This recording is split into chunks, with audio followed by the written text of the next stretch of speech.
welcome to the After Show. Our discussion today will be about Our discussion. It's not. Are there pirates in any of this stuff? Maybe.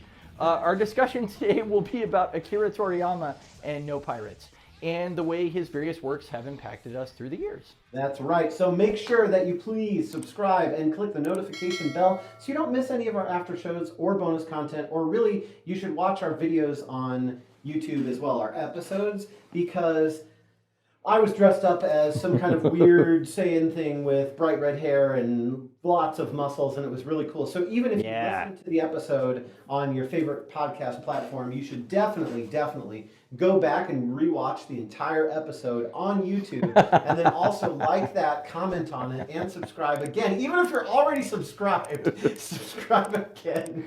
We should unsubscribe and then resubscribe. No, don't unsubscribe. No, don't listen to But yes, you should definitely check out the video version of that episode because it's pretty funny. Yeah. And a lot of times when Mike is talking, I'm actually flexing during the episode. It was so hard to focus, and because I can see the video feed enough that I can see what you're doing out of the corner of my eye. So I'm really trying to focus on what the thought that I'm trying to get out, and while all of this is happening next to me. So. It was fun. You can see my concentration breaking during it as well, so that it would also be fun. We like Comics. because they have no home.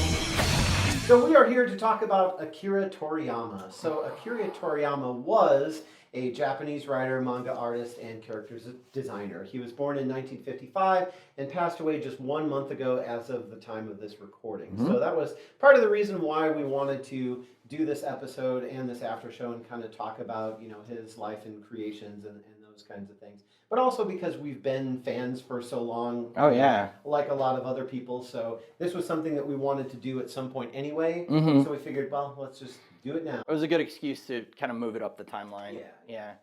So he was an artist from a young age, drawing really whatever interested him. You kind of mentioned that during the episode, is the manga really feels like he just wrote and drew this as something that he just enjoyed doing. Yeah. But that's what he started doing when he was drawing, is just drawing stuff that he wanted to draw because it was fun. He went to a creative school, he graduated, and then he worked at an advertising agency designing posters. That didn't really work. He was late a lot because he's not a morning person, and he often got reprimanded for dressing casually. So he just got sick of the whole corporate environment and quit. So good for you. Yeah. So at the age of 23, he began submitting works to the Weekly Shonen Jump for their Newcomer Award. So this was the big, huge, popular magazine that if you're in this, then you're somebody. Mm-hmm. So he was trying to get this award to kind of get his foot in the door of the industry. But the first work that he submitted was not eligible because it was actually a parody of Star Wars instead of something original. So that's kind of cool because he was a fan of all kinds of different science fiction shows and things at the time. So he was kind of doing parodies and still had that humor that you see in Dragon Ball, but in his earlier works.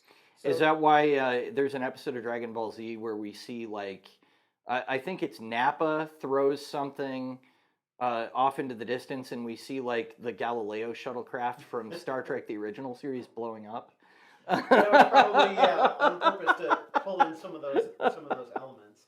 So this is kind of cool though, because after he submitted this and he wasn't eligible, the editor of the Weekly Shonen Jump sent him a telegram encouraging him to keep drawing and sending him manga. So, it was 1978, so telegrams, I guess, were still in style. Not everyone had access to a phone. There really wasn't any internet, to send an email or anything like that. So telegram, that's kind of a fun little anecdote there.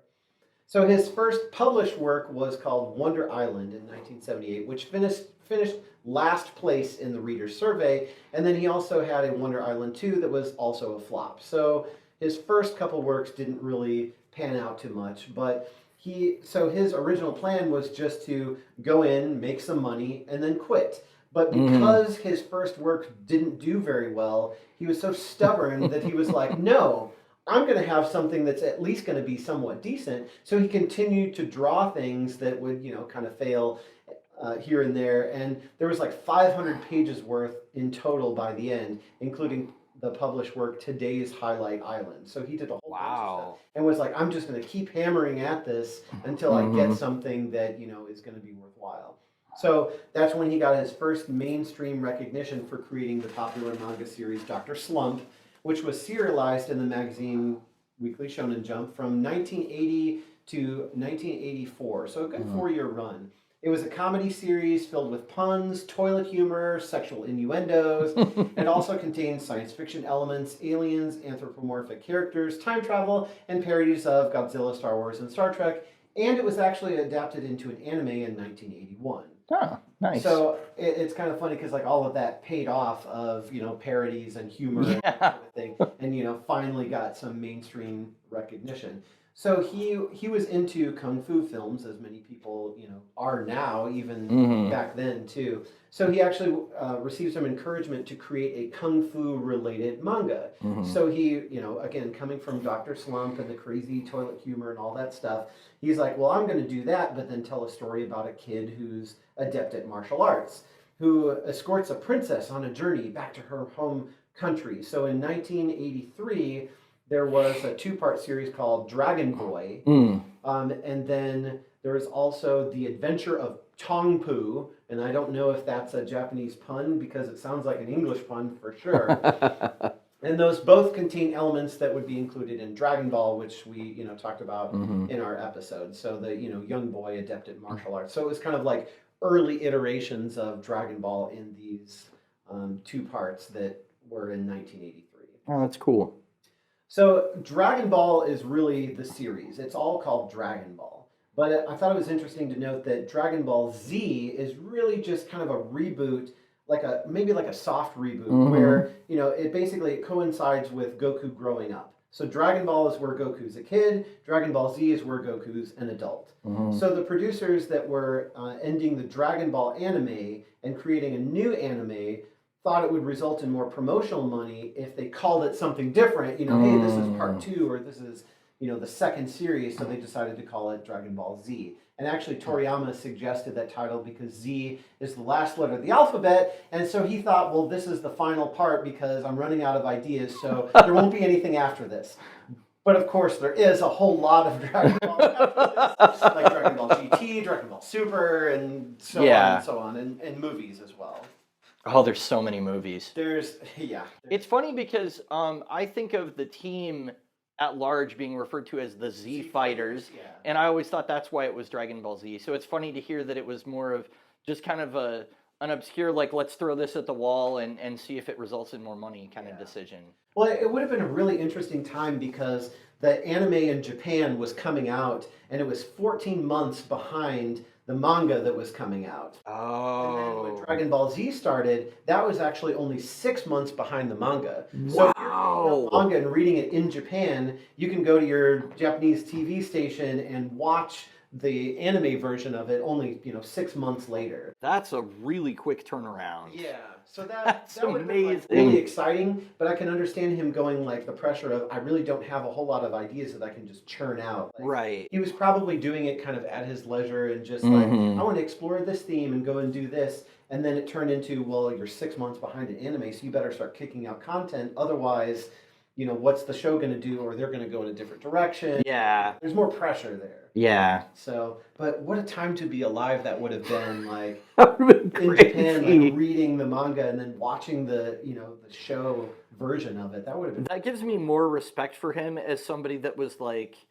sort of an artist for hire, that was under the gun, I've got to get this done, I've got to meet my deadline and all that stuff. For him to have pumped out such a quality product under that amount of pressure is even more impressive. So Well, and he did, his popularity just started to soar with Dragon Ball Z, and then it's still a viable show. It's still something that I think is very much ingrained in pop culture to this day. So it's really cool that he hit a high and then it just has continued.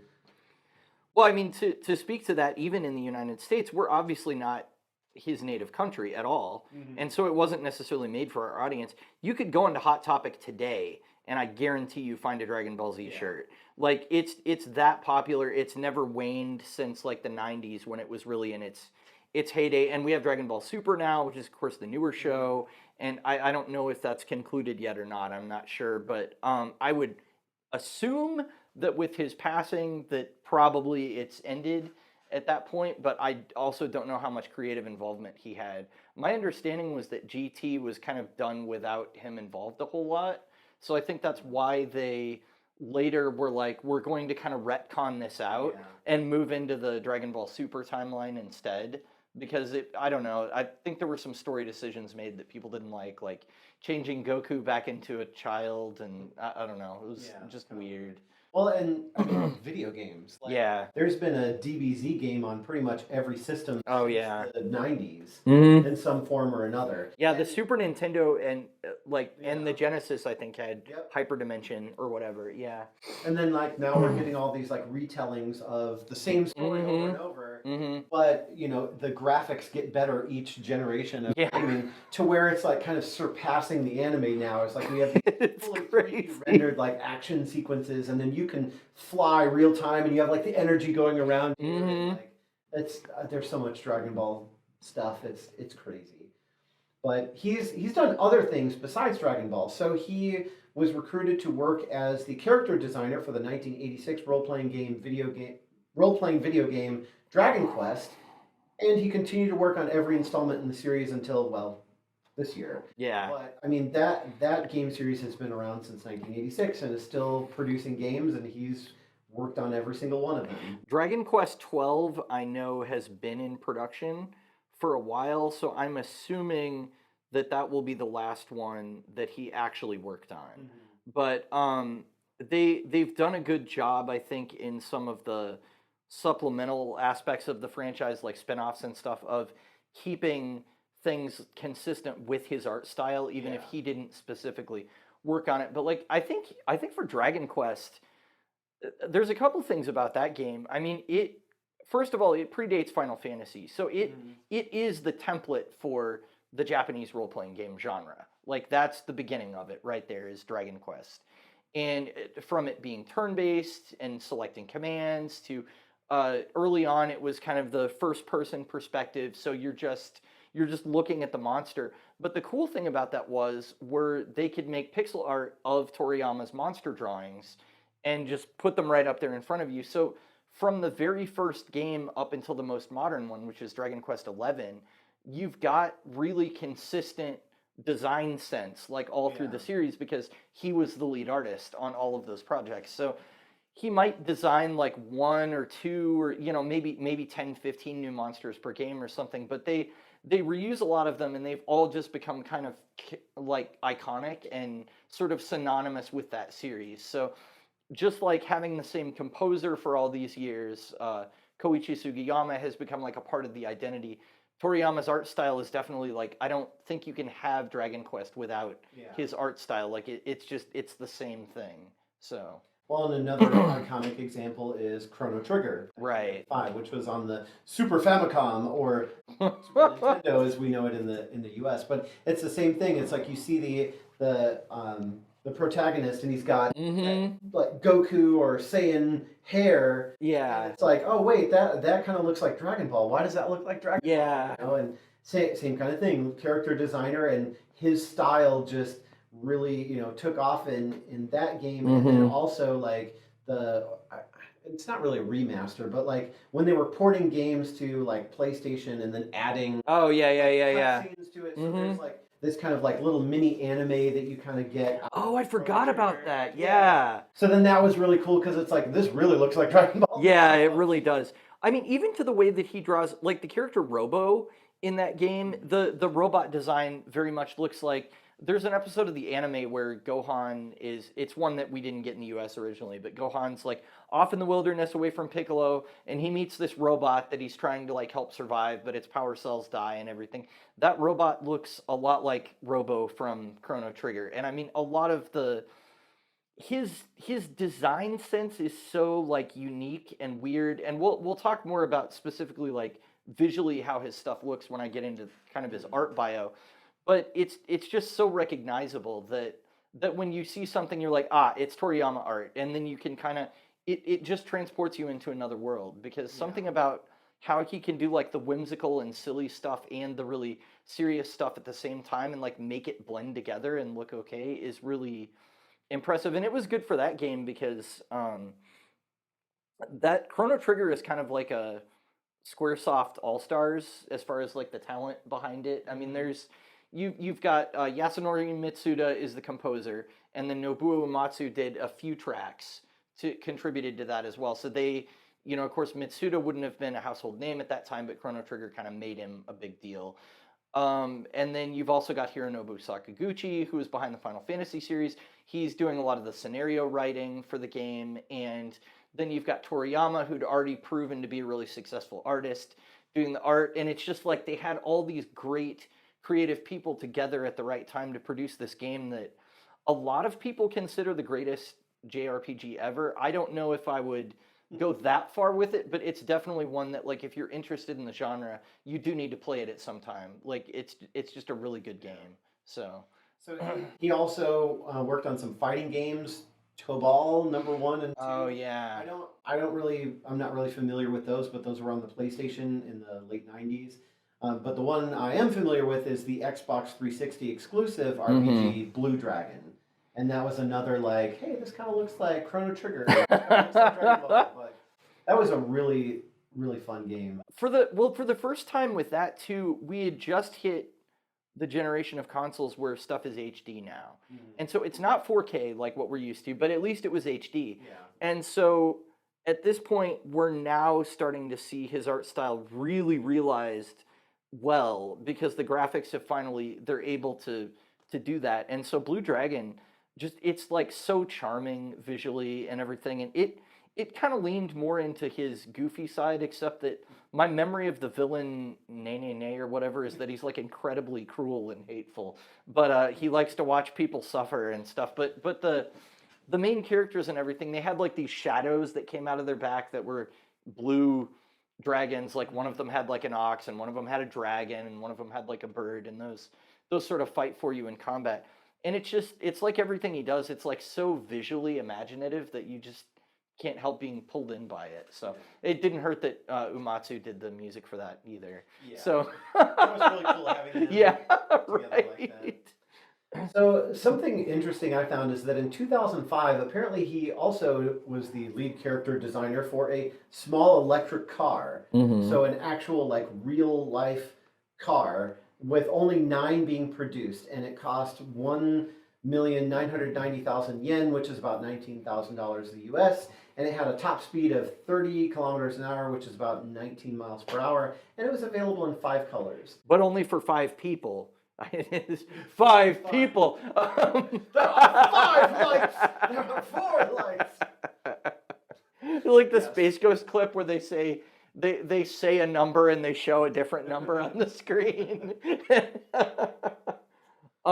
Yeah, only 5 people had color options, I would assume, because there were only 9 produced. So I don't know how that worked, but still kind of that's wild. Somebody, and this is 2005, so it was, Yeah. after all the success with Dragon Ball and Dragon Ball Z and pretty much everything that we had talked about up until this point. So it's like, where do you go next after all of these successes in media? I know, I'll design a small electric car. I mean, maybe a friend of a friend was like, hey, we need some drawings, and he's like, I can draw. I don't know.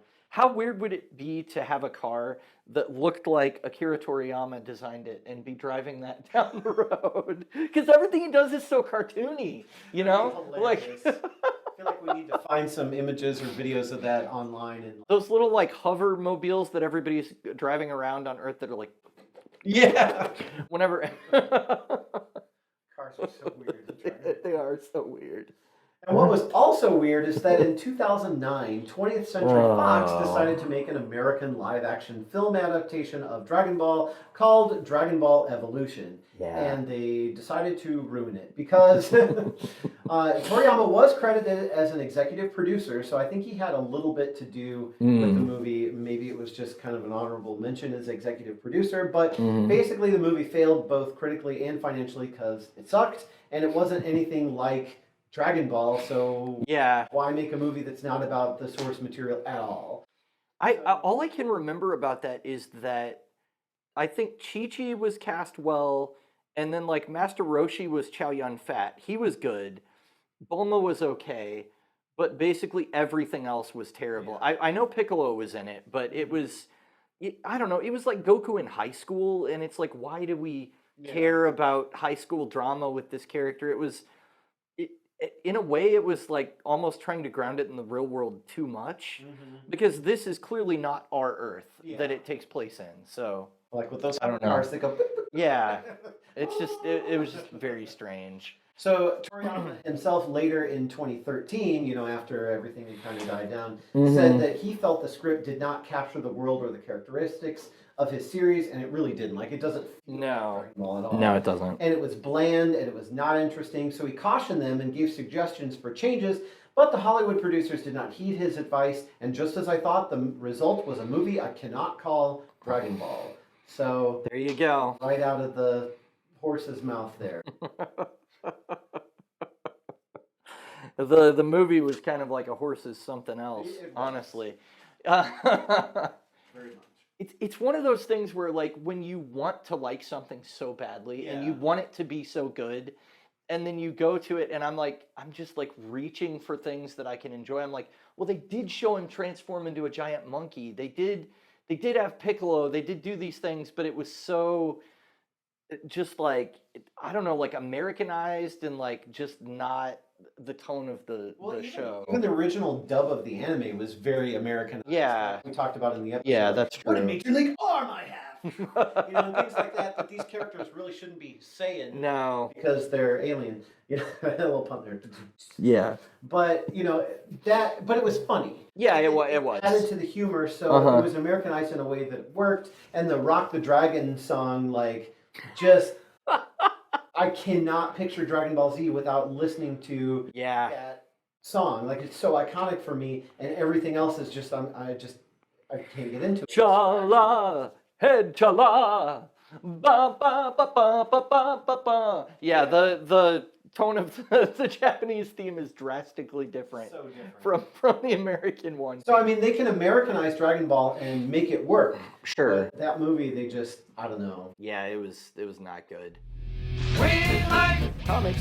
big bus they have no home. Well, let's shift gears a little bit and talk about his exactly in our electric Toriyama car.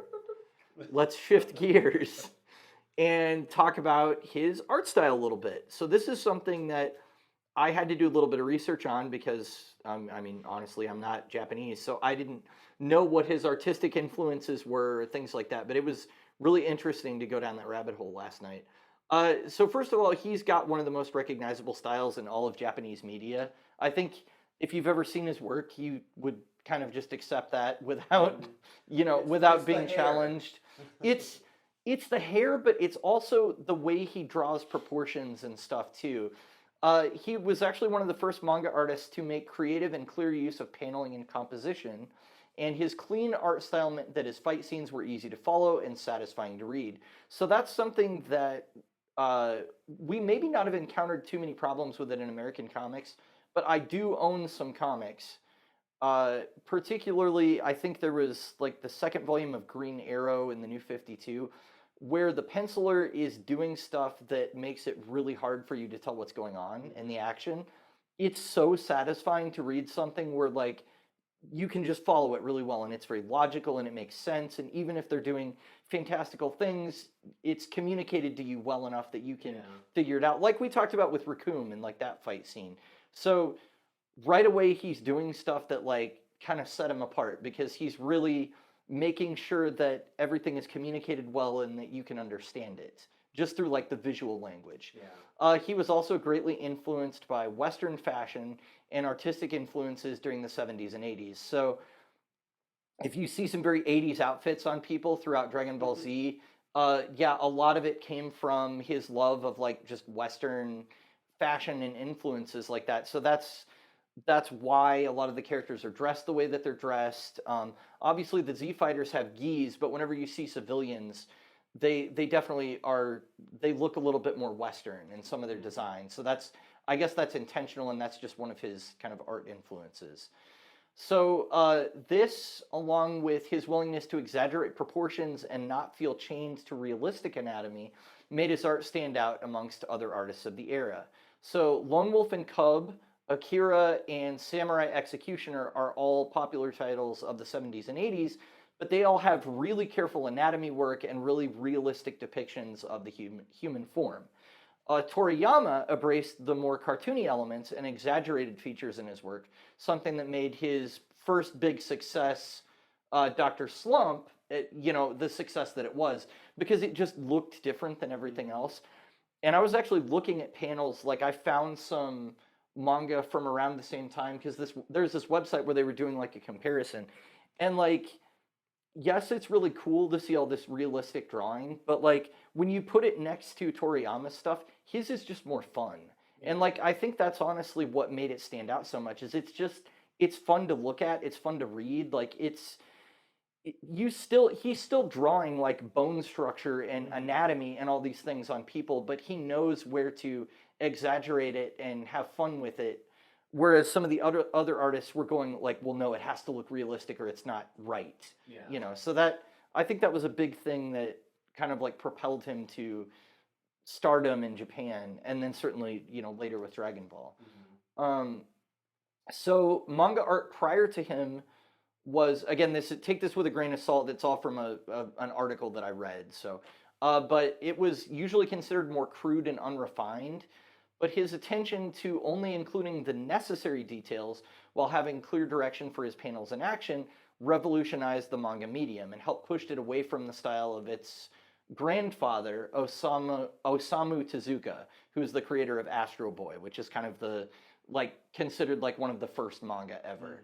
So he's the really big thing that everyone took from Tezuka is the enlarged eyes. Like that, the really enlarged expressive eyes seems to be something that all anime does, but everything else that Toriyama was doing was like completely totally new. And so it was, that's why he's such a success, and that's why he's influenced people so much. I mean, I can't tell you the number of American comic book artists that have been posting things about like, here's how he affected my art style. And I mean, down to like Jorge Jimenez, who's like the current penciler of Batman, has been drawing images of Dr. Slump characters lately on his Instagram just to be like, look, he really influenced my art and all this stuff. And it's just, yeah, he had like a really big impact on the industry. For Dragon Ball, he actually says that his art style was influenced by both Disney animation that he loved as a child, perhaps explaining his departure from realism a little bit, which he was certainly capable of doing, but he wasn't constrained by, and also his love of Jackie Chan movies. So he just kind of smooshed those two things together, and that's how you get his art style. So, yeah, I thought that was pretty interesting. He also stated that he was influenced by animator Toyo Ashida and the anime television series adaptation of his own Dragon Ball, from which he learned that separating colors instead of blending them makes the art cleaner and coloring illustrations easier. So it's kind of cool that even though he had that kind of like gun to his head of like, you've got to get this done so that we have more material for the anime, like he was still watching the anime and he was kind of like learning and growing artistically while that was going on. And the stuff that the animators were doing actually influenced his own art later. So that's, I don't know, that's really neat to see that kind of like collaboration, especially when he's somebody that was really a solo creator with not, comic books are normally a collaborative medium, but that's not how he was making them. So yeah, just thought that was kind of neat. And he also went against the normal convention that the strongest characters should be the largest in terms of physical size, designing many of the series' most powerful characters with small statures. Like we mentioned Krillin, but Gohan is probably a more obvious example. Only Akira Toriyama drew like this at the time, and Dragon Ball is regarded as an action manga drawn by a gag manga artist.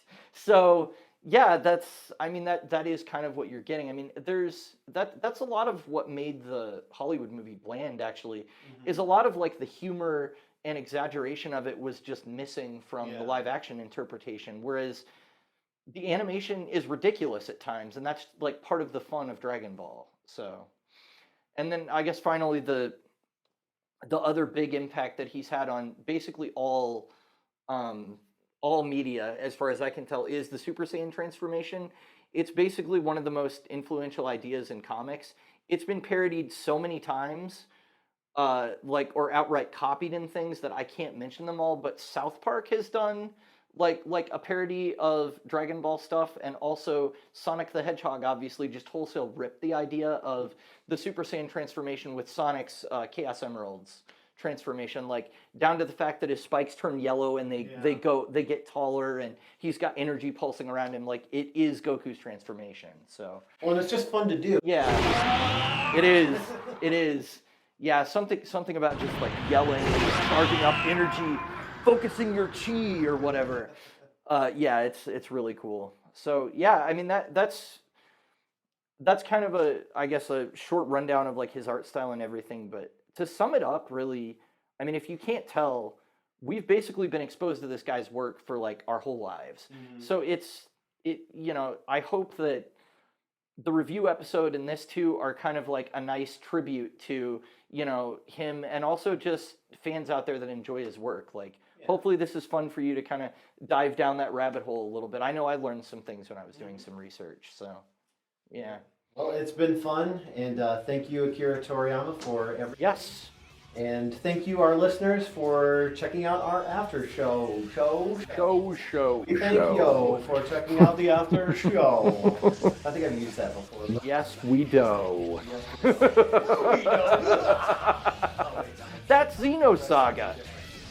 So thanks for tuning in to We Like Comics because they have new boons. Thank you so much, and we will catch you later. Catch you later.